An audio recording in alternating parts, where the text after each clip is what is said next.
døde dyr og organismer falder ned på undergrunden. Og så kommer der flere og flere sedimenter på, så det bliver presset længere og længere ned. Når de døde dyr og organismer når et vist punkt ved et olievindue, hvor der er mellem 100 og 150 grader varmt og et vist tryk om dens olie og kul. Olien bliver presset højere og højere op, men på et tidspunkt kan den ikke komme højere op, fordi olien rammer en vis stenart. Så bruger man en boreplatform til at bore olien op. Så tager man det hen til et forbrændingsanlæg, og det danner man så om til diesel og benzin.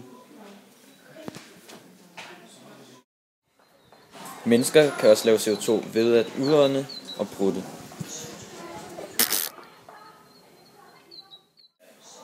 Planter suger CO2 til sig og bruger det og vand samt sollys til at lave ilt, O2 og glukose, C6H12 og O6, som vi mennesker og dyr skal bruge til at overleve.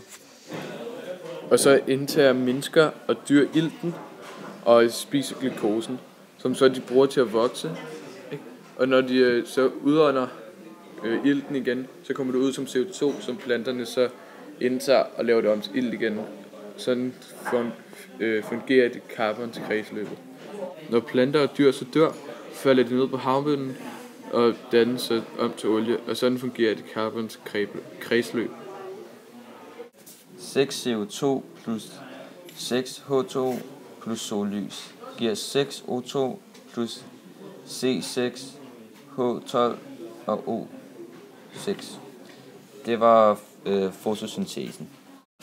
6O2 plus C6 H12 O6 giver 6 CO2, 6 H2O, og det giver respiration.